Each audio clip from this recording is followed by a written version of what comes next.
Las opiniones vertidas en este programa son de exclusiva responsabilidad de quienes las emiten y no representan necesariamente el pensamiento de Radio Universidad de Chile.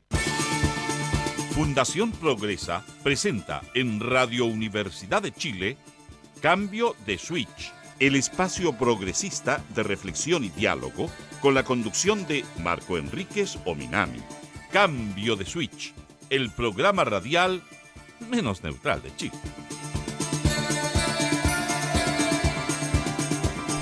Buenas noches y buenas tardes, y buenas noches a todos los auditores de la radio que piensa, la Radio Universidad de Chile 102.5 FM, en el programa Cambio de Switch. Esta noche tenemos dos grandes invitados, una gran invitada que es Alejandra Mohr, de Bellala, de origen, que es socióloga de la Universidad de Chile y que trabaja y que es coordinadora del programa de Prevención y Delito del Centro de Estudios de Seguridad Ciudadana de la Universidad de Chile, el conocido como CESC de la Universidad de Chile. Bienvenida. Muchas gracias, Marco. El otro invitado es un ultraliberal, químico farmacéutico.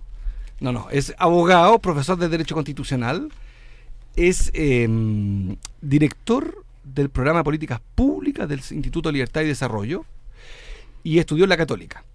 Y te dicen Cheche García, cuyo Twitter es @Cheche García. Gracias por la invitación, por aceptar la invitación. Pero muy agradecido, Marco. Yo como soy autorreferente me doy las gracias a mí mismo. Exacto. Bienvenido a todos y a todos, y recuerden que pueden llamar en algunos minutos más al 2977 1579 o al 2977 1580. Yo los invité y los invitamos como Fundación Progresa, junto a Patricia Morales, discutimos mucho y nos pareció que no habíamos tenido oportunidad de hacer un programa de razonamiento de una hora sobre uno de los temas que más aparece en las encuestas, que es cada día más agudo en el mundo, son temas de convivencia, lo que se denomina la agenda de la seguridad ciudadana, que es una agenda muy amplia y que recibe noticias fatídicas casi todos los días. Se reciben re pocas buenas noticias. Los indicadores en general empeoran, las medidas en general son siempre muy parecidas unas de otras, más mano dura, más policía, más control. El famoso estado policial de Foucault crece y crece. Se habla de más cámaras y la pregunta es si alguna vez uno puede decir algo original sobre un tema que en esta megalópoli que están construyendo en el mundo, si existen caminos distintos a los que uno conoce. Entonces los queríamos invitar como expertos. Nosotros los progresistas reivindicamos el derecho de los movimientos sociales a ser escuchados, pero también la necesidad de escuchar a gente que se especializa en los temas. Eso tiene un cierto valor que se pierde a veces en la nebulosa. Y creo que ustedes le han dedicado años de su vida, a pesar de los jóvenes, eso. Así que nos encantaría hablar de esto. Y le agregué en Twitter a la convocatoria el tema del terrorismo, que me parece otra controversia que está muy de actualidad en el caso chileno y que si uno lo cruza vamos a hablar de eso a las 20:30, sobre el famoso caso, el fatídico, el trágico caso, el sangriento caso de Iguala, una comuna de 20.000 habitantes del estado de Guerrero, en México. Va a llamar el senador Zoé Robledo, que es el senador del PRD, es un joven senador de Chiapas, que es no solamente muy influyente, sino que es progresista y que tiene una visión muy crítica de la política antidrogas que se implementó desde el gobierno de Calderón en México en 2007 y que ha significado en el sexenio de Calderón 60.000 muertos y al día de hoy, si no me equivoco, en México llegan a la cifra 100.000 entre desaparecidos y muertos, que probablemente asimila a México junto a la Segunda Guerra de Irak en cantidad de víctimas civiles y militares. Alejandra, ¿tiene Chile una crisis aguda en materia de seguridad? No la tiene. Muchas veces me han dicho, pero las comparaciones son odiosas, Chile es Chile, Guatemala es Guatemala. Pero es importante tener en el pensamiento la perspectiva comparada porque te da justamente los marcos para entender si estamos cerca de una crisis, hacia dónde podría dirigirse el fenómeno si sigue de estos mismos pasos, producto de la experiencia de otros países que tienen más historia que nosotros en estos temas y otros que tienen menos y menos institucionalidad también. No me parece que estemos en una crisis de la seguridad, sí, en un momento importante justamente por el interés que despierta tanto a los medios de comunicación como a la ciudadanía, tal vez por reflejo también de lo primero, de preguntarnos, qué tipo de seguridad ciudadana, pública, se está impulsando, qué tan partícipes somos de qué fenómenos vinculados a ella y por dónde le podemos entrar, a bajar los índices, los porcentajes de víctimas, que son un poco lo que donde se centra la discusión. Cheche, ¿estás de acuerdo en esta idea? Yo encuentro muy valiente y muy audaz, Alejandra, porque efectivamente, si uno recorre Chile, a mí no me aparece en las charlas, en las juntas de vecinos, ni en las universidades, aparece mucho más el tema del modelo educativo, la esperanza de vida, el envejecimiento de la sociedad, el sistema previsional. Yo no tengo el monopolio del territorio, pero créanme que he recorrido, ya voy por la 11ª gira en 4 años. O sea, le he dado un cierto valor a recorrer comuna por comuna en distintos dispositivos. Y no me aparece. Aparece la angustia, pero no me aparece como que el tema de la Junta de Vecinos en Puente Alto hace un mes no fue la seguridad ciudadana. Te lo daba, aparece como una denuncia. ¿Tú compartes esta idea de que hay una cierta inflación de los medios del tema o estamos efectivamente frente a una aguda crisis de la seguridad? Siempre son estos con matices, no son blancos ni negros, pero yo en general tiendo a compartir la visión de Alejandro. O sea, primero, lo que las encuestas de opinión importantes te dicen es que efectivamente cuando le preguntan a las personas en la CEP o en la DIMARC cuáles son sus principales problemas, preocupaciones más bien que le piden al gobierno, más que problemas, yo diría los últimos 20 años, la delincuencia está top 3 siempre, eso es un dato, digamos, y en la NUS también aparece muy alto, ¿no? Lo segundo es que yo también estoy de acuerdo con Alejandra, no es un gran problema, pero hay que distinguir, como decimos los abogados de la Católica, hay que distinguir porque efectivamente respecto a los delitos violentos, homicidios, en fin, estamos muy lejos de países del continente, ¿no? Pero en algunos delitos contra la propiedad, que yo diría que es el gran tema que tenemos en el país, cuando uno se compara con Europa, con los países OECD, efectivamente está lejos, digamos, ¿no? Nuestra victimización es bastante alta, pero no tampoco en delitos contra la propiedad en general, sino que son delitos bien específicos: robo de vehículo, robo desde vehículo, robo con violencia, y ahí tenemos indicadores que yo diría responsablemente son 3 veces la cifra que encontramos en los países desarrollados. Y por otro lado, para terminar el vaso medio lleno, cuando uno mira la encuesta de victimización, la famosa NUSC, ¿no? Que la tenemos desde el año 2003, aunque comparar el 2005, porque ahí fueron en ese gap 2003-2005 un cambio metodológico importante, hemos tenido reducciones de victimización de niveles del 40% de hogares victimizados los últimos 6 meses, que es la pregunta que contestan, ahora a 26%. Entonces, efectivamente se produce esta cuestión que hay que explicarla, digamos, porque efectivamente en los medios de prensa no distinguen, y algunos interesados tampoco, de que cuando Paz Ciudadana da esta última encuesta, que fue como un shock, digamos, ¿no? Que el 43.6% de victimización es de robo, intentos de robo. O sea, dentro de la familia de delito es un subgrupo. Yo diría, el más relevante de la preocupación chilena, es cierto, pero es un subgrupo del universo. Entonces se dice, los titulares, digamos, ¿no? Los titulares eran, aquí la victimización se disparó, y muestran las dos curvas, la de la NUS que va cayendo, y por otro lado la de Paz Ciudadana de victimización de robo, que va subiendo, y las hacen comparables, y literalmente esto espera con manzana, ¿no? Entonces, yo diría que en eso me parece que hubo un muy mal tratamiento, y hubo un tratamiento interesado, y es interesante porque esto no es como que uno diría, mira el punitismo penal de la derecha. El que estaba más interesado en recalcar esta cifra fue el ministro Interior, a mí me llamó la atención. Y en eso lo encontré muy irresponsable, digamos, ¿no? Porque él es el principal encargado de la seguridad pública, y yo no veo que él, bajo ninguna lógica, digamos, ¿no?, sea sensato tratar de utilizar en el fondo la encuesta Paz Ciudadana para echar abajo lo que la encuesta de victimización del gobierno, de los gobiernos, digamos, han venido mostrando que ha habido una disminución. Y esto es importante, con esto termino, porque todos los programas de seguridad de este gobierno, el Plan de Seguridad 2014-2018, el del presidente Piñera, el Chile Seguro 2010-2014, y la Estrategia Nacional de Seguridad Pública 2006-2010, todos han sido en algún sentido incrementales, y afortunadamente se han ido construyendo políticas sobre la base de la herencia del gobierno anterior, mejorando ciertos aspectos, innovando en otros. Entonces es curioso cómo hay cierto consenso técnico, yo creo, ¿no?, importante, que se ha visto en estos planes de seguridad de cada gobierno que tiene que implementar la política nacional del 2004, que es como el plan marco que tenemos, y veo tanta pequeñez en el uso de la encuesta de Paz Ciudadana que a mí me llegó a impresionar, digamos, sobre todo en el ministro Interior. Una pregunta, Alejandra, y estamos con Alejandra Amor del CESC de la Chile, y a Cheche García, abogado también, ella es socióloga para los que están sumando, del Instituto Libertad y Desarrollo, hablando de seguridad, terrorismo y narco, que van a ser los 3 temas que voy a tratar de interpelarlo. Chile tiene una Policía Nacional unificada, y quiero hacer el paralelo con lo que pasa en México. México tiene 250 tipos de policía. policía ecológica, policía municipal. El promedio de pago de sueldo de un policía municipal es $500 y eso ha sido un enorme pasto para el narco. Chile, en cambio, tiene exactamente un sistema político inverso, de centralismo que está en la Constitución, unitario, pero además también en las policías. Eso que es una fortaleza frente al narco, a mi juicio se vuelve en una debilidad en otro plano, frente a los temas de seguridad. Yo creo que el gran ausente son los municipios, son los alcaldes, son los grandes ausentes de las nuevas políticas de seguridad. Yo entiendo que la ley faculta al municipio a hacerse parte de la estrategia de seguridad, no lo obliga. Hay ahí un elemento pendiente, Alejandra, en todas las agendas. Lo digo sin arrogancia, ¿eh? Nosotros aspiramos a ser gobierno, por tanto, sin hacernos trampas. Pero lo digo sin arrogancia. No es ¿cómo se explica que los alcaldes no hayan tenido un protagonismo mayor en 24 años? ¿O estoy desinformado y han tenido gran protagonismo? Alejandra Mojor. Sí y no. Han tenido que asumir un protagonismo primero porque la demanda ciudadana que llega a los municipios porque es el referente más cercano, ¿verdad?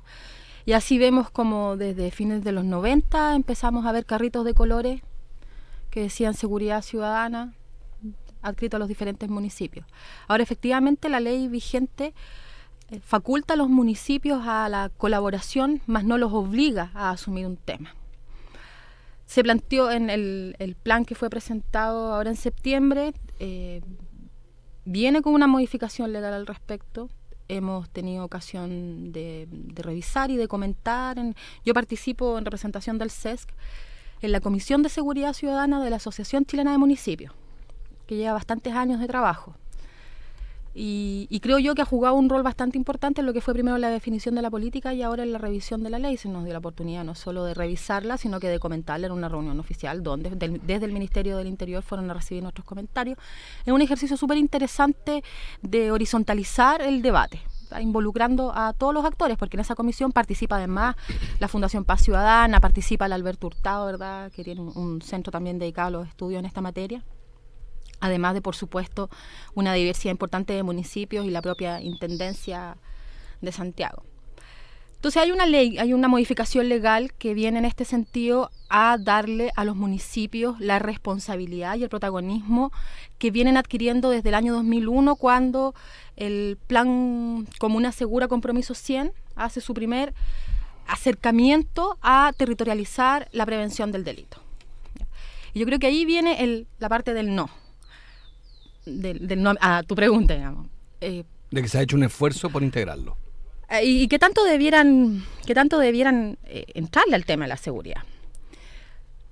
Porque una cosa es trabajar en materia de prevención social, comunitaria, situacional, ¿verdad?, de lo que podemos hablar más adelante. Y otra muy distinta es comenzar a formar policías municipales. Exacto. ¿Verdad? O sea, tomar las competencias del control, de entregarse a los municipios, a mí no me parece que sea el camino correcto. Yo tampoco. ¿Tú, Cheche? De municipalizar la policía. Yo estoy a favor de la Policía Central unificada. Sí. Nacional unificada. Pero, Alejandra, ¿te terminaste o quería ir? No, quería hacer un paréntesis sobre ese punto, pero dale, Alejandra. Pero podemos... Yo antes era gran partidario y ahora soy gran contrario. Me he ido persuadiendo en el tiempo, sobre todo por la pobreza de la... Porque claro, uno diría, sí, es verdad, en Santiago, en Las Condes, en La Reina, en Vitacura, probablemente las policías municipales funcionarían y funcionarían bien. Pero estas son políticas que habría que hacer los 345 municipios. Y ahí tendríamos varios sheriffs persiguiendo a los opositores políticos, a la gente que no contrata con el alcalde. O sea, yo ahí diría que un poco como lo escrito tú México, ¿no? Un poco de ley de la selva en 335 de los municipios chilenos, ¿no? Exacto. Perdón, Alejandra. Tú estabas entonces, por otro lado, diciendo que una cosa es responsabilizar a los municipios y otra cosa es entregarle la ejecución de la seguridad. Es que en los temas de seguridad no hay un responsable. Hay el concepto de la coproducción de la seguridad que se viene acuñando desde hace décadas y nosotros lo trajimos hace unos 10 años. Refiere justamente a eso, a que aquí las responsabilidades son múltiples y los actores que tienen que converger, por tanto, en las políticas de diferente nivel también son múltiples y la comunidad juega un rol sumamente importante a juicio nuestro, digamos, como centro, un eje central de nuestro trabajo en materia de prevención, el poner a la comunidad al centro y responsabilizarla también en la medida de lo que le corresponde. Cómo se debe responsabilizar a los alcaldes, a la gestión local en la medida de lo que le corresponde. Y el control y la persecución del delito me parece que no es una de ellas. Sí lo es la prevención, sí lo es el trabajo a nivel de los territorios, el trabajo comunitario, de fortalecimiento de los lazos comunitarios, de mejora de los espacios públicos con participación comunitaria y no simplemente salir a recuperar plazas, hacer más canchas, más polideportivos bajo el nombre de la seguridad ciudadana, pero que en realidad no tienen directamente o de manera directa, bien digo, que ver con eso. Otro tema que se superpone a esta yo tiendo a compartir con ustedes lo expresado, pero creo que otro tema que se detonó en Chile, y a mi juicio de nuevo con una falta de espacio para debatir, para razonar en los medios, digo, no digo en el mundo académico, ni digo en el mundo legislativo, digo en los medios de comunicación, fue no sé cómo expresarlo, el gatillo fácil que tenemos los seres humanos respecto de las bombas en la estación de metro.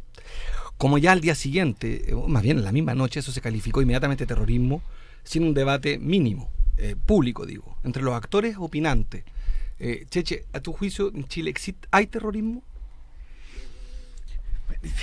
Es difícil ser categórico en el sentido de decir sí, hay terrorismo. Lo que pasa es que, de nuevo, el mundo los matices, ¿no? La respuesta contraria también es peligrosa. Entonces yo diría, efectivamente, hay actos terroristas que vistos bajo, de nuevo, una mirada comparada, son de una entidad que son a otra escala, digamos, ¿no? De fenómenos como, no sé, el 11 de septiembre, atentados de Atocha, digamos, ¿no? Porque son las magnitudes distintas, el efecto que se buscaba era completamente diferente. Y no termina además, y este es el debate interesante, me parece plantear tu pregunta, es discutible, porque por lo menos bajo la legislación antiterrorista acá chilena era muy, muy importante conseguir además, un cierto objetivo político de la autoridad, que esto no era evidente, digamos, ¿no? Y esta idea de causar temor en la población, bueno, probablemente esa fue la manera que se gatilló, digamos, ¿no? Pero escuchando también el otro día en Puerto Día a Luigi Soja, ¿no? Este psicoanalista junguiano, italiano, escritor, también intelectual, hay mucho de paranoia, digamos, en esto. Y obviamente muchas veces es una paranoia que también es en algún sentido intencionada, digamos, ¿no? Me tocó a mí coordinar. De hecho, te la traje por ahí por si no la teníais. Me tocó coordinar la comisión de la Alianza en materia antiterrorista, por una cuestión que también en algún minuto nos choreamos un poco, porque efectivamente el Ministerio convocó este grupo de expertos que fue conocido como la Comisión Hermosilla, por Juan Pablo Hermosilla, y en la práctica solamente convocó a académicos y expertos en Derecho Constitucional, Penal, Internacional de los Derechos Humanos afines al gobierno, y no armó una comisión transversal. Entonces en la Alianza decidimos hacer una comisión paralela, lo mismo con académicos, penalistas, constitucionalistas, Derecho Internacional de Derechos Humanos, porque ahí hay temas de hecho, el especialista nuestro en Derecho Internacional de Derechos Humanos, un consejero del Instituto Nacional de Derechos Humanos, un profesor de la Católica del Paraíso, Manuel Antonio Núñez, muy destacado, gran intelectual. Y en el fondo tratamos de, sobre todo del día 1, poner paño frío al diagnóstico de que no siguiera escalando esta paranoia, digamos, ¿no? Y no fue fácil porque efectivamente en eso, digamos, sobre todo el Ministerio Interior, no importando su color político, el vértigo, ¿no? Por utilizar el aparato policial extraordinariamente alto, ¿no? Yo creo que podríamos después especular ahí, los sociólogos pueden dar buena idea de por qué ocurre esto, digamos, y no es puro populismo penal, ¿no? Hay algo que tiene que ver también, entre otras razones, con la buena evaluación que tiene Carabineros, ¿no? Algunos actores policiales muchas veces se interesan en estas cuestiones, los fiscales también son maneras de tapar ciertas otras cuestiones. Entonces, desde el punto de vista, yo diría, de la definición, y con esto cierro, claro, nuestro terrorismo es de una entidad, digamos, decir que no existe es ciego, digamos, ¿no? Pero es de una entidad completamente distinta. Y esto es muy importante, y con esto sí que cierro, cuando ahora estamos discutiendo en el Congreso la ley antiterrorista, porque se está mirando legislación comparada, mucha de la cual es post 11 de septiembre, ¿no? Y en verdad, y post Atocha y post atentados en Londres, digamos. Y obviamente ahí se tomaron decisiones. En Estados Unidos se repensó la tortura, digamos, ¿no? Como un método válido para conseguir declaraciones en casos terroristas. Se tolera, de hecho, en Guantánamo. Bueno, por lo pronto, digamos, ¿no? Alejandra, sobre la pregunta para los que están sumando, con Alejandra Moore del SEC de la Chile y Cheche García de Libertad y Desarrollo, sobre seguridad, terrorismo y narco. ¿Hay terrorismo en Chile? Esa fue la pregunta. Yo me voy a echar para atrás y no voy a responder derechamente. porque no es mi tema de expertise. Pero sí me parece que lo que señala Cheche es sumamente relevante respecto de este gusto por sobremostrar ciertos hechos que tienen de alguna manera involucrada sangre. Un poquito de sangre o mucha sangre, cuanta más mejor.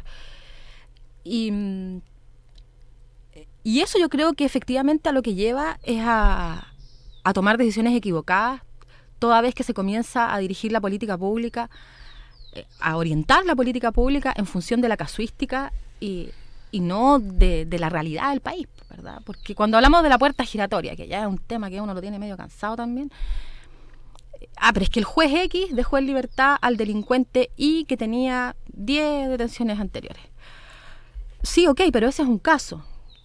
¿Cuántos casos ve diariamente los tribunales de garantía? Entonces, la promedio, según los datos que tengo, los fiscales tienen 2.300 casos promedio entonces, año. Ese otro cuento. Claro, entonces, pero ¿cuál es el tema ahí? Que tú a partir de un hecho tú generas un ruido tan grande que parece que este fuera un reflejo fiel de lo que pasa todos los días en todas nuestras calles, ¿verdad? Entonces, a mí me parece, por ejemplo, una reacción desmedida sacar los basureros del metro. Más que medidas ridículas. Gracias. Pero mira, y sabes que yo creo que ahí hay algo bien interesante. Justamente ayer estaba revisando los datos de una encuesta que se hace a nivel latinoamericano, que es la Latin American Public Opinion Project. La POP. La POP, esa misma. Y estaba mirando los datos de una pregunta bien interesante. Decía, si usted justifica el que la policía torture para obtener información para desbaratar una banda, ponle tú. Y tú miras los totales. Una alternativa era no lo justifico ni lo entiendo, no lo justifico pero lo entiendo, o lo justifico y lo entiendo plenamente. Y más o menos el promedio latinoamericano es 33, 33, 33. O sea, hay un tercio de la población latinoamericana que justifica la tortura, ¿verdad? Entonces, cuando nos preguntamos por qué este afán del policiamiento, y que no es solamente lo que está detrás, no es nada más que el populismo penal, ¿verdad? O sea, hay una mirada desde la ciudadanía que es sumamente represiva. Hay una encuesta de la Católica que ya tiene hartos años, debe ser del año 2005, y una de las preguntas era: ¿cuántos años de cárcel cree usted que merece una persona que se roba una bicicleta? El promedio era 5 años por el robo de una bicicleta. Claro. ¿Okay? Entonces, ¿ese dato es la misma encuesta? ¿De otra? No, esta es una encuesta de la Católica, que ya no me acuerdo ni qué encuesta era ni de qué año, pero el tema es que tú tienes una forma de pensar, en este caso del chileno promedio. Ahora, los chilenos que estaban a favor de la tortura en cualquier caso era bastante más bajo el porcentaje, creo que andaba por ahí por el 14 o 15%, afortunadamente. Pero tú tienes igual un 15% de la población que estaría a favor de que la policía torturara para obtener información. Bueno, de hecho, fuera de broma, dado que yo marco un ferviente partidario de la Asamblea Constituyente, esto va como anécdota, pero mis amigos más conservadores me dicen, pero al revés, pues, vamos a por la Asamblea Constituyente, pero condición realmente proporcional y estrictamente con integración popular infinita, ¿no? Porque ¿qué es lo que sucede en ese escenario, ¿no? Aflora, como dicen todo el autoritarismo y todo nuestro nacionalismo. O sea, una asamblea constituyente, cortito, la anécdota, ¿no? Una asamblea constituyente termina con lo que nosotros abogados decimos el 19 número 7, todas las garantías de un imputado, ¿no? El guión delincuente, chao, digamos, ¿no? Yo estoy déjame recoger el guante. Convencido de que los chilenos, esta es mi diferencia contigo, ese es el riesgo, pero yo creo que los chilenos son profundamente prudentes. Que la constitución que va a salir de una asamblea constituyente, lamentablemente para los que creemos que no nos gusta el capítulo gobierno, no va a ser tan distinto a la que tenemos. Yo tengo exactamente el mismo, estoy dispuesto a correr el riesgo y creo que van a ganar los conservadores. Yo creo que muchas cosas pero yo diría, no, sobre todo en materia penal, o sea, yo veo lo que hoy día hay como regla excepcional, la pena de muerte, que en teoría está derogada por nuestro pacto internacional, digamos, ¿no? Pero la capacidad de reponer la pena de muerte, la encuesta hoy día sobre pena de muerte son altísimas. Impresionante, ¿no? 70%. Terminar con la garantía de los imputados. Entonces, cierro, ese gen autoritario, digamos, está punitivo, digamos, está muy arraigado, digamos, ¿no? Extraordinariamente arraigado. Yo quería decir una cuestión. El hombre como lobo del hombre. Eso Hobbes. No hay mucha novedad. Oye, lo de los fiscales, un solo segundo, que hay un tema que es bien complicado, yo creo, ¿no? Cuando se hicieron las primeras estimaciones, simulaciones sobre las cargas de trabajo de los fiscales, antes de la reforma procesal penal, que comenzó el 2000 y terminó de implementarse ya el 2006 cuando entró la metropolitana. La promesa, en el fondo, que dicen los fiscales es que iban a tener 1.200 casos promedio por fiscal, digamos, ¿no? Ahora, esa promesa es discutible porque ustedes saben que hoy día en Chile, yo diría aquí está la esencia de lo que los chilenos persiguen como impunidad. Si uno trata de ver el embudo de victimización, yo creo que este es un tema central, más allá de lo que sean los medios de prensa, el populismo, yo creo que aquí está el gran tema, el gran embudo que tenemos. Hemos podido calcular que más o menos el número de delitos, mirando la encuesta de victimización con las denuncias, uno tiene más o menos unos 4 millones de delitos al año, por tirar un número grueso, digamos, ¿no? De ellos, y ahí hay que sacar promedio bien complicado, entran al sistema penal a carabineros o a fiscales 1,5 millones, de los cuales la mayoría de ellos se traslada en denuncias que toman los fiscales del Ministerio Público. De esos, automáticamente 700.000 casos se van archivados provisionalmente, que es un mecanismo que les entregó la reforma procesal penal a los fiscales para sincerar este tema de, ¿sabe qué más? No hay testigos, no hay huellas del delito, no tenemos cómo investigar, vamos a gastar una cantidad de recursos enorme, vamos a archivar provisionalmente, jamás se desarchiva eso. 750.000, ¿y qué es lo que le pasa a los chilenos? Le llega una cartita de una página que dice se archiva provisionalmente su caso porque no tenemos pruebas, no tenemos testigo, no hay nada, digamos, ¿no?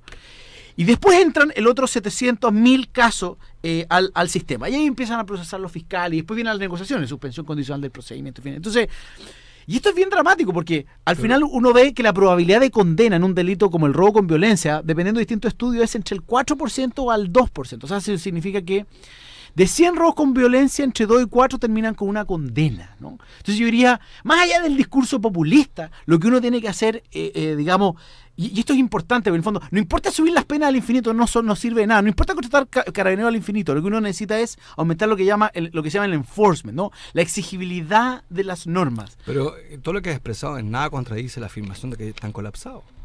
La asimetría, el caso de los fiscales, la cantidad de carpetas que tienen.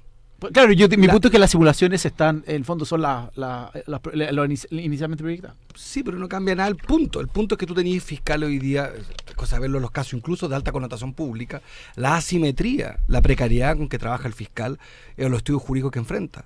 O sea, está a nivel de precariedad de los fiscales que tienen 2, 3 asistentes y se enfrentan a unos casos gigantescos. O uno con suerte. Exactamente. Entonces lo que te quiero decir es que yo lo que quiero entender es para dónde va, porque yo sostengo que el tema de esta cifra promedio, que suena sexy, pero que probablemente hay que escarbar ahí adentro donde está el problema, lo que tú llamas el enforcement. El dato que tenemos, yo creo igual que tú, que hay otros datos que hay que poner por delante. Uno es el tema de los fiscales. 2, yo creo que en términos de datos concretos, a mí hay algo que me impacta siempre cuando uno habla de seguridad. Tenéis 30.000 desertores escolares.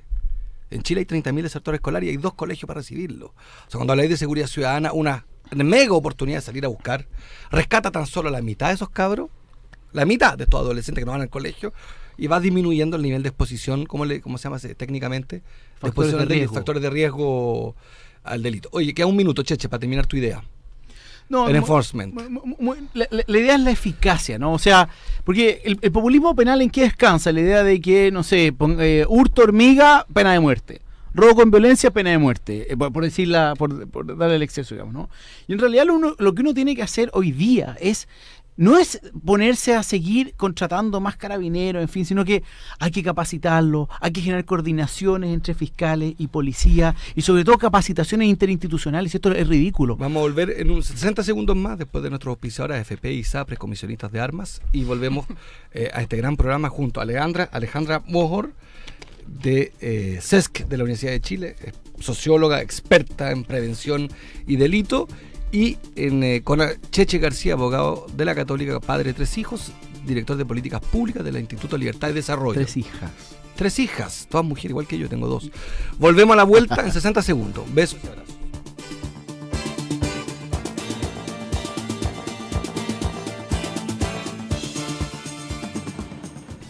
¿Buscas un apoyo a tu emprendimiento?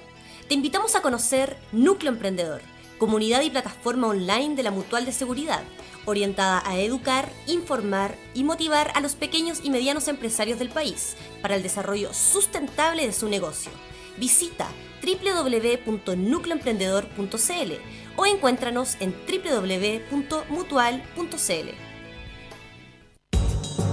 Política, medio ambiente, derechos, pueblos indígenas, educación, actualidad internacional, trabajadores, géneros, economía, ciudadanía, cultura. De estos temas y muchos otros, infórmate en profundidad en nuestro diario electrónico diario.uchile.cl.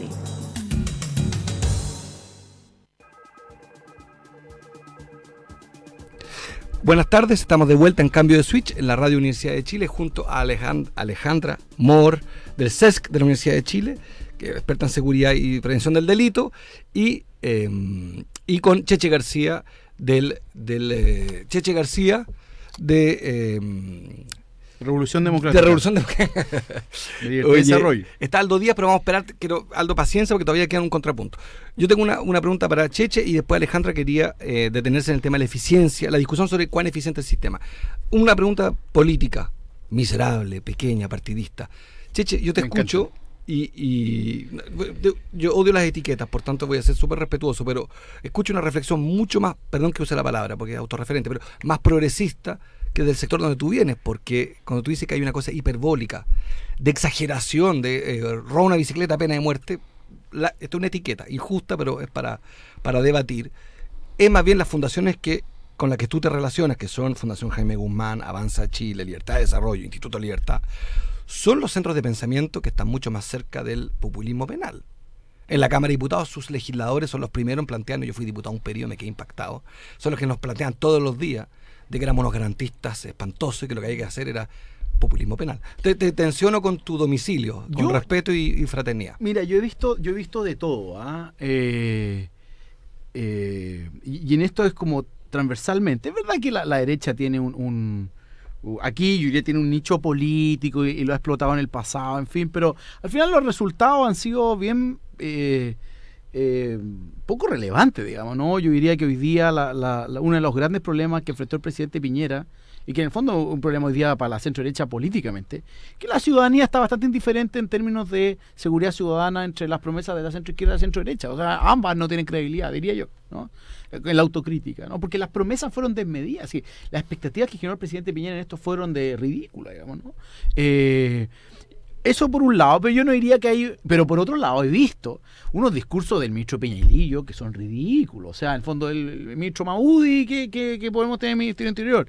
En algún momento del pasado, que yo respeto mucho, el senador Arboe, antes diputado, también ha mandado un par de cuñas. Me acuerdo no haber aprobado la ley Hinspeter porque le faltaban cosas, no porque tenía exceso, digamos, ¿no? Estos discursos acalorados. Entonces, yo diría que en eso hay que ser cuidadosos. Yo siento que el populismo penal, lamentablemente, es un patrimonio bastante más extendido de lo que uno espera. Y un dato para eso, yo creo que te puede interesar a ti también, Marco, por tus miradas sobre el régimen político. Cuando uno mira cómo, desde el 90 en adelante, cómo se reparten las leyes que han sido aprobadas, el pie chart, ¿no? La torta de cómo han sido aprobadas las leyes en Chile, el 90% han sido mensajes presidenciales. Del 10% restante han sido un 6% de mociones parlamentarias de oficialismo en esa época de concertación y un 4% de mociones parlamentarias que vienen de la oposición de centro derecha. Y las mociones parlamentarias, que es lo que aprueban, tú fuiste diputado, dos cosas: o monumentos o modificaciones penales, ¿no? Entonces, además para los parlamentarios es bien dramático, porque como no tienen como la iniciativa exclusiva de gasto está en el Ejecutivo, las cosas que pueden proponer y que tengan alguna vida útil, en realidad están todas vinculadas a cambios penales, cosas que revisen, y eso es bien dramático, y me parece que hay incentivos para el populismo. Pero para cerrar, yo creo que el populismo penal es verdad que tiene una fuerte matriz en la centro-derecha, y yo diría que hoy día un patrimonio, lamentablemente, compartido. Alejandra, El contrapunto antes de escuchar a Aldo. Sí, yo comparto absolutamente que se requiere hacer una reingeniería a nivel del Ministerio Público, su coordinación con las policías, cómo interactúan desde los procesos de formación y, por supuesto, el proceso de investigación criminal. Estamos todos de acuerdo, yo creo que nadie a estas alturas puede decir lo contrario.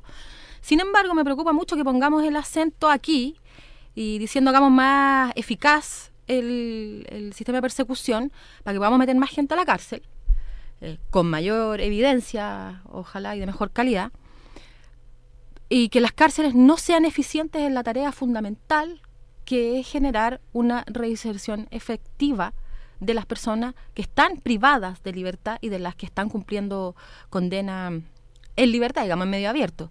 Entonces, no me parece que esta parte del discurso de la reinserción haya tenido el lugar central que debiera ocupar. Todo lo demás, todo lo que podamos hacer a nivel de los territorios, aumentar la participación, mejorar la iluminación, hacer más eficiente el Ministerio Público, darle a los fiscales más recursos, a las policías, hacerlas coordinarse mejor con los fiscales. La verdad es que no nos va a llevar a ninguna parte si las cárceles siguen sin cumplir con esta pata fundamental de la reinserción. O sea, en la medida en que la gente cumple su sentencia y no tiene la capacidad real, ¿verdad?, no teórica, sino que real, de tener un trabajo, de insertarse en la comunidad, de que su familia, de sus hijos sigan, vayan al colegio, se escolaricen probablemente. Una pregunta sobre eso. Nosotros propusimos, Alejandra, que la gendarmería, los directores de cárceles, fueran civiles. Y hay experiencia comparada. Exactamente, que demuestra que la idea de que sean de gendarmería no es tan evidente. Porque una parte, las cárceles tienen dos funciones, privar de libertad y rehabilitar. La privación de libertad se la puede entregar a órganos más bien policiales, de fuerza, y otro es la rehabilitación. Entonces ahí nosotros propusimos y en realidad nos metimos en una controversia con carta al director. ¿Alguien tiene? Hay una nota al pie, Tato, porque estuve hace 2 semanas, nosotros trabajamos muy fuerte la ley de presupuesto. Entonces, el Ministerio de Justicia tiene varias partidas, una de ellas es Gendarmería, y después está lo que se llama el programa 2 de Gendarmería, que son los programas de rehabilitación y reinserción social. Con el temazo que tenemos, o sea, yo creo que hoy día buena parte de todo este debate es que, como dijo Paz Iván hace poco, 9 de cada 10 pesos se gastan en persecución y sanción, y el 1 restante se divide en prevención. Lo venimos diciendo el año 2002. En prevención y rehabilitación y reinserción, 0,5 pesos más o menos.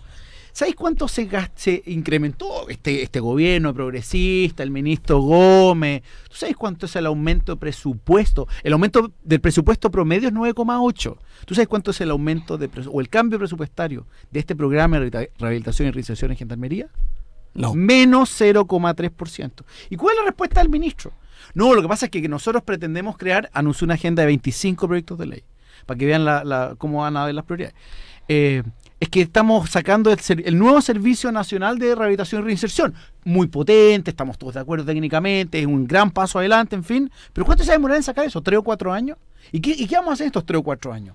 Salen 20.000, 30.000 reclusos al año reintegrándose a la sociedad, digamos, y vamos a dejar 3 o 4 años, o sea, algo así como una generación de reclusos sin ningún tipo de segmentación de programa, realmente tener programas potentes laborales, ¿para qué decir tratamientos de droga? Es completamente ridículo. Todo este gobierno va a estar perdido. Yo podría afirmar hoy día que el ministro Gómez, él no va a poder firmar su servicio nacional, y por lo tanto es ridículo, menos 0,3% de aumento en el gasto. O sea, ahí hay un problema, no hay una transición, ¿no? Alejandra, escuchamos a Aldo y te retomamos contigo el tema gendarmería.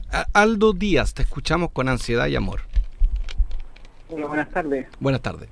Oye, lo primero que les quiero decir que los quiero felicitar, digamos, por haber llevado a alguien de extrema derecha, porque de repente el programa se hace muy aburrido cuando todas las personas opinan lo mismo. Felicitaciones entonces al Cheche por su coraje. El segundo punto, 4 millones de delitos al año. O sea, si yo no fuera chileno y fuera, no sé, paraguayo, a lo mejor me volvería loco, iría al tiro de este país, digamos. Entonces, digamos, diga que la cifra puede ser cierta, pero ahí están incluidos los choques, no sé, y otras cosas más, conducir con alcoholismo.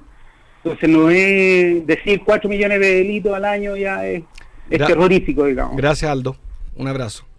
Yo no encuentro extrema derecha Cheche entre paréntesis. No, creo que tampoco. para nada, no es nada extra, pero bueno, que se agradece que haya aceptado. Yo fui con Ernesto Silva, darle un abrazo fraterno a la vez, ahí a la... No, una mala broma. Pero era porque Aldo estaba... Realmente me tiene como un nazi, digamos. Me empecé a paralizar. En fin, yo también pensaría que no soy de extrema derecha, pero bueno, está bien. Oye, fuiste interpelado. Fui interpelado. ¿Algo que responder? Sí, o sea, él tiene toda la razón, Sí, digamos, claro. ¿no? Estos ejercicios son muy... son simplemente para tener un universo. Ahora, lo de los 4 millones de delitos yo no quise decir el equivalente a homicidios y violaciones, no, al revés, hay de todo, es muy bien lo que dice él. Hay robos de vehículos, hay hurto, hay de todo, digamos, ¿no? Hay violencia intrafamiliar, en fin. El punto, lo que a mí me importaba era mostrar el embudo, o sea, y esto tiene que ver con lo que se llama la cifra negra, ¿no? ¿Por qué la gente tiene al final... no se compromete con algo que es bien ciudadano? Esta es una campaña bien bonita que alguien como tú mismo la podría sacar adelante, que es cada vez que se comete un delito, denúncienlo, ¿no? Haga un favor. En materia de hurto, yo diría que se denuncian 1 de cada 4 delitos de hurto. Claro, a lo mejor la gente dice, ¿sabe qué más? Yo voy a ir a reponer mi ¿cómo se llama? La llanta, o voy a reponer el espejo, digamos, del auto, y lo voy a conseguir barato, voy a ir a recomprar el mío. Todo el tema de la receptación es un gran temazo, digamos, ¿no? Y yo no lo voy a denunciar porque ¿para qué voy a perder tiempo? Mejor voy directamente a recomprar a los mismos tipos que me robaron.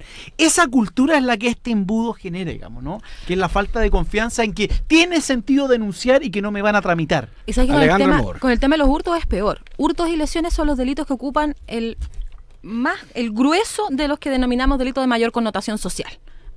Pero ¿qué hurtos son los que reportan las policías? Algo así como el 80%, aunque no está muy fresco mi dato, corresponden a los robos del retail. Ese es el hurto. O sea, alrededor de un 20% de los hurtos que dan cuenta en estos reportes oficiales corresponden a denuncias que hacen las personas. O sea, yo te diría que este 1 de cada 4 que tú estimas, en realidad es mucho más bajo que eso. Mucho más bajo, tal vez 1 de cada 10, 1 de cada 20, porque no tenemos cómo estimar ahí realmente la cifra negra, porque lo que reportan las encuestas de victimización es a personas. Lo que reporta el dato policial Exacto. es el de retail, esa diferencia, ¿verdad? ¿no? Entonces, eso efectivamente, el volumen es tanto que son, no sé, no te sabría estimar un número, pero parecen como delitos que están afectando a las personas directamente, y no es un delito que afecta a las personas de manera directa, afecta a los supermercados, el robo hormiga, a la multitienda, etc. Alejandra, fuiste muy clara en decirme que tú hay temas que no eras experta, entonces dijiste me voy a echar para atrás. Sí. Porque estás en la academia, en la universidad, en la investigación, y yo estoy en la política y no tengo Tengo una comodín. responsabilidad Y no con tengo- mi casa de estudio. Claro, yo tengo otra responsabilidad, es que no puedo correrme de los temas. Debo concurrir a calificar, a opinar, y es parte de la tensión que uno tiene con la sociedad, ¿no? Porque uno es una especie de médico generalista. Opina de la Copa América, del financiamiento a la Olimpiada, del programa espacial de Chile y de la ley de presupuesto. Pero quisiera cambiarlos de tema y arriesgarme a que Alejandra me vuelva a responder que no se va a meter en ese tema, porque no es su experiencia, no es su expertise, pero yo creo que sí es un tema que nos convoca, por lo menos a los que somos más jóvenes. Este es un tema, creo que un drama que es tema de nuestro tiempo, el tema de la droga, que es muy antiguo, pero que hoy día alcanza volúmenes de plata, de tráfico, pone en cuestión estados, ni más ni menos. Hace pocos días al estado más grande que tenga América Latina, que es el mexicano. Son 120 millones de habitantes, un estado federal que hoy día está en jaque, que queda más en evidencia todavía, ya estaba, pero ya quedó en evidencia que no hay estado, que el estado funciona de 9 a 7, y a partir de las 7 de la tarde, y los domingos no hay estado. El caso de Iguala, me tocó estar en México el fin de semana, y me tocó por estar en un seminario con los máximos líderes políticos mexicanos, PRI-PRD. Y cuando uno escucha el relato de cómo fue lo de Iguala, esta idea de 43 jóvenes que van en un bus a hacer una funa, y atrás de ellos van otros narcos que aparentemente los habrían usado como carnada, y que por tanto otro cartel de narcos toma estos 43, aparentemente también habría un elemento de confusión, lo lleva a la policía, a otra policía que los entrega a unos sicarios, que le ponen un balazo, los queman, los muelen y los ponen en bolsa. Este es un caso que ha impactado más que cualquier otro crimen en México, que son 100.000 en el sexenio, o sea, en los últimos 10 años, desde que Calderón, los últimos 7 años, para ser preciso. Una discusión en las policías, es la discusión que está en México, el tema de la policía federal, esta dual, y otra es la discusión sobre la despenalización. Estamos justamente aquí, voy a introducir a un amigo mío, que es senador, que es del PRD, que es Zoé Robledo, que muy joven, fue Premio Nacional de Periodismo, escribe en Reforma, es un intelectual mexicano, que es de Chiapas. Zoé, ¿me escuchas? Zoé, esa es la música que los mexicanos ponen antes de hablar, siempre hay un prólogo, es una música media sexy. Zoé, ya, después volvemos con Zoé. Quería volver con la discusión respecto de este tema de la droga. Entonces hay como tres voces. Los que dicen que el problema son los políticos mexicanos, los que dicen que el problema es la política de droga, que es la multiplicación de la lógica de Nixon de declarar la guerra a las drogas, que este es un problema que se soluciona con despenalización, y otro que plantea más bien que este es un tema del federalismo mexicano. Tener 250 policías es parte de los elementos. Zoe, ¿estás ahí? Zoe, ¿me Marco, escuchas? Sí. Zoe. Aquí escucho. Hola, estoy aquí Sí. Hola, querido. Estás desde Valparaíso, estamos en la Radio Universidad de Chile, Zoe, en el programa Cambio de Switch, que es el programa con más audiencia en América Latina. Es un programa de la Fundación Progresa. Y ya te introduje y expliqué que eras un gran intelectual y que eras de Chiapas y que eras un experto en el PRD. Estamos aquí con dos. Uno es Cheche García, es un abogado de la centro derecha de un instituto que es profesor de Derecho Constitucional, que te saluda. Y está Alejandra Amador, que es de la Universidad de Chile, que es la Universidad Laica Republicana, que es el alma de Chile, donde yo estudié también. Así que te escuchamos y yo quería plantearte una pregunta. Lo que ocurrió en Iguala, Zoe, ¿por qué impacta tanto más que las ejecuciones de hace 15 días de las policías mexicanas que son recurrentes? ¿Por qué este caso impacta tanto a México y qué es lo que está en juego en el caso de Iguala? Para los que nos están escuchando, fueron asesinados 43 jóvenes que iban a una protesta. Zoe Robledo, senador del PRD mexicano. No, sí, Marco, qué gusto saludarte a ti, a todos y a todo el auditorio. Mira, yo creo que el tema de Iguala es distinto por dos razones principalmente. Primero, porque el hecho de que hayan sido jóvenes, estudiantes, aspirantes a ser maestros, todos pobres, todos con una vocación y una convicción por transformar al país, se suma el hecho de que la autoridad haya sido partícipe del crimen, que el presidente municipal haya dado la orden de entregarlos al crimen organizado, y además creo también por la forma como ocurrió el desenlace de este momento tan oscuro del país.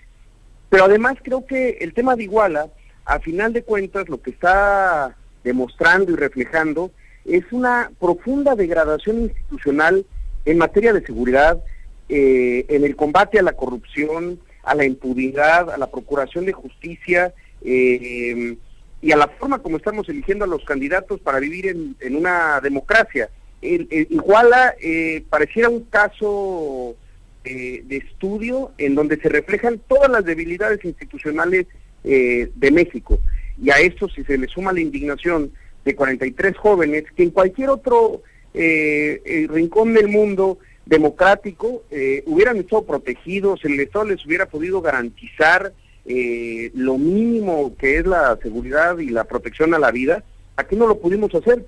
Por eso cuando escuchamos el grito, la consigna, el señalamiento de fue el Estado, es muy correcto el diagnóstico que hace la sociedad. Fue el Estado en su conjunto el que permitió que llegáramos a un momento como el de Iguala. Oye, Zoe, el Estado de Guerrero, que da al Pacífico, concentra altos niveles de violencia porque hay mucha pobreza, porque tiene el puerto Lázaro Cárdenas, que es un puerta de entrada, valga la redundancia, al narco hacia Estados Unidos. ¿Por qué Iguala? ¿Y por qué no? ¿Hay algo agudo en ese estado distinto al de Morelos, al del DF? Yo conozco mucho el DF porque me ha tocado trabajar y hacer clases, y no existen existen accidentes, pero en el DF no ocurre. Da la impresión que en el DF como que los narcos hubieran hecho un acuerdo de no meterse con la capital. ¿Por qué Iguala? ¿Hay algo particular en Guerrero que uno tenga que entender? Mira, yo creo que sí. Primero, como bien lo señalas, Guerrero forma parte de la parte sureste del Pacífico mexicano, que enlaza tres de los estados más extraordinarios, más maravillosos, con mayor biodiversidad, con mayor riqueza cultural, que son Guerrero, Oaxaca y Chiapas, y que al mismo tiempo comparten ser los tres estados más pobres del país, los que tienen mayores niveles de marginación y los peores indicadores de México. Uno podría pensar que esa es una condición que se fue generando durante muchos años y que en Guerrero se manifiesta de manera violenta.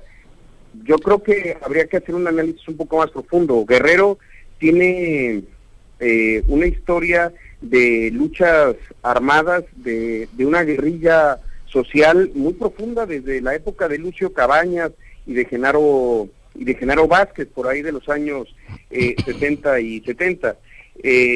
A eso se le ha ido sumando, creo yo, una condición de abandono, de marginación por parte del gobierno federal, que durante muchos años le dio la espalda a Guerrero, le dio la espalda a un lugar que seguramente muchos chilenos conocen y recuerdan, que es Acapulco, el puerto turístico que antes era nuestra carta de presentación al mundo, se dejó en el abandono prácticamente en ciertos momentos, incluso hasta desértico.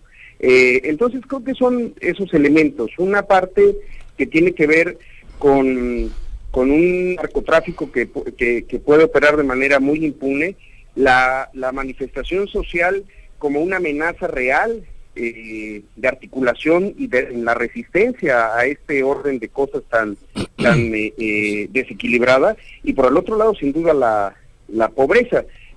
Todo eso, si se le suma la falta de atención que durante muchos años a la que se condenó a Guerrero, pues nos da esta mezcla tan explosiva, que termina costándole la vida a 43 jóvenes. Zoe, Cheche García, que te quiere invitar a una pregunta, una reflexión. Zoe. Hola, Zoe, ¿qué tal?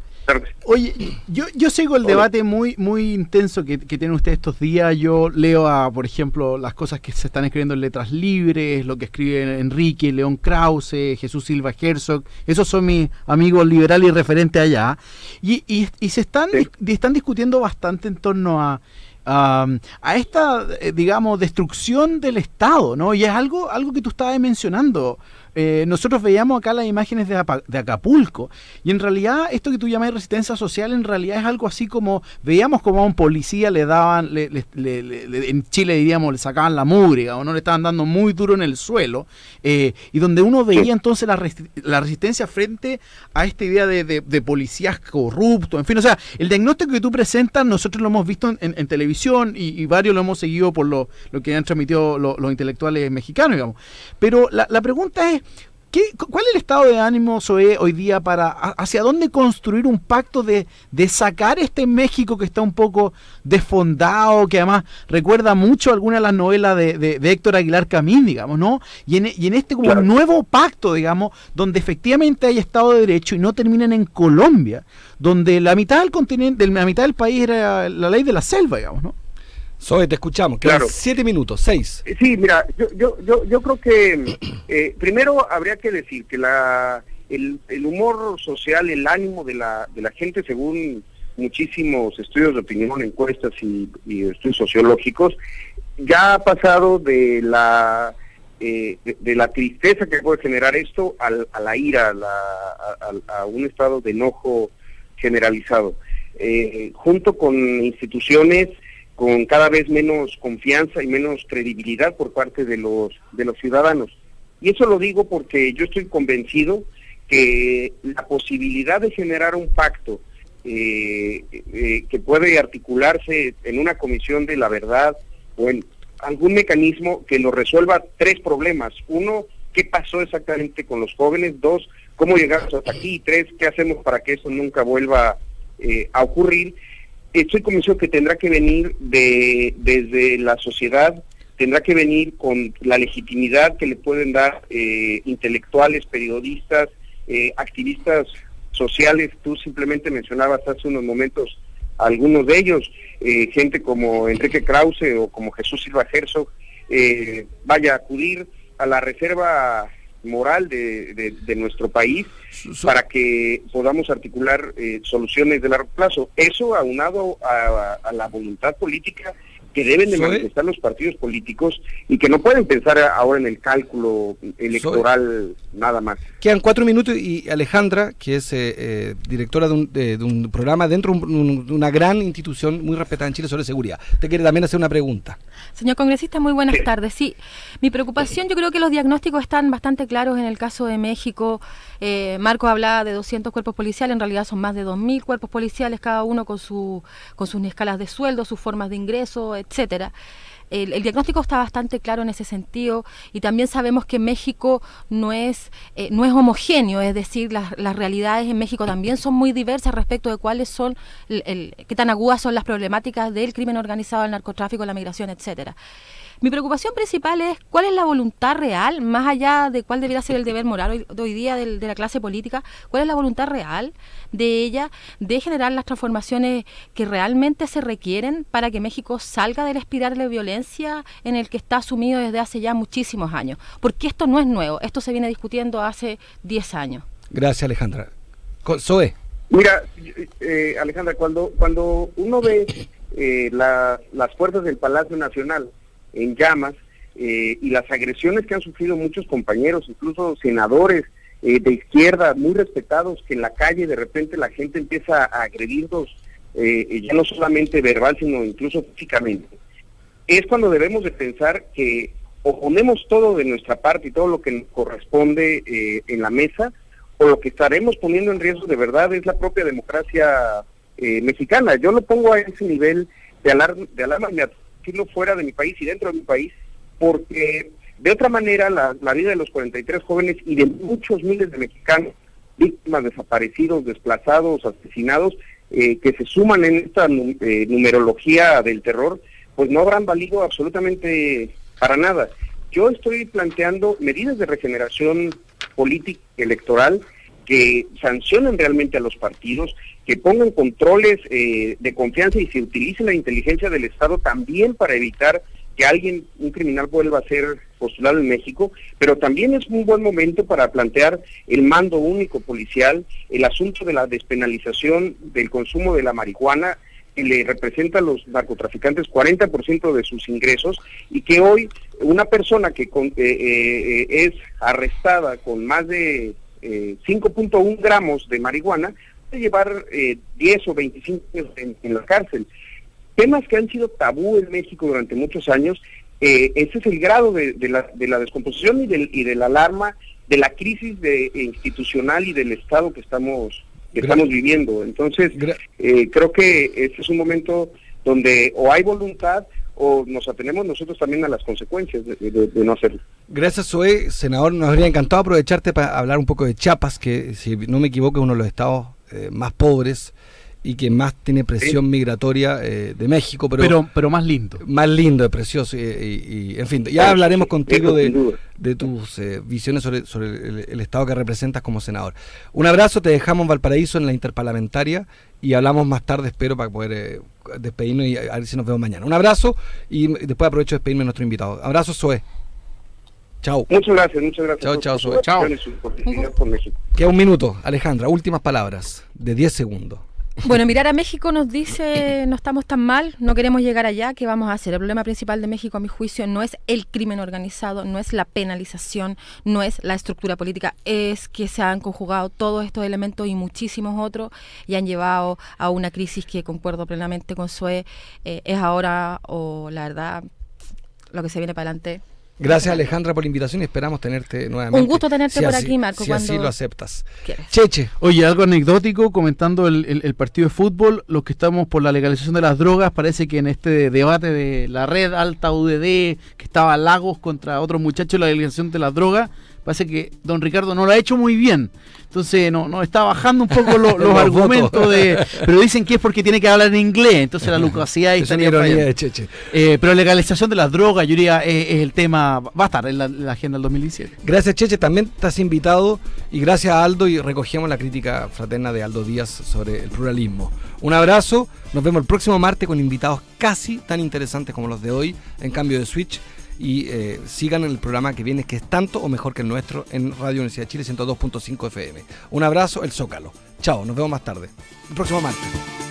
Fundación Progresa presentó en Radio Universidad de Chile Cambio de Switch, el espacio progresista de reflexión y diálogo con la conducción de Marco Enríquez Ominami.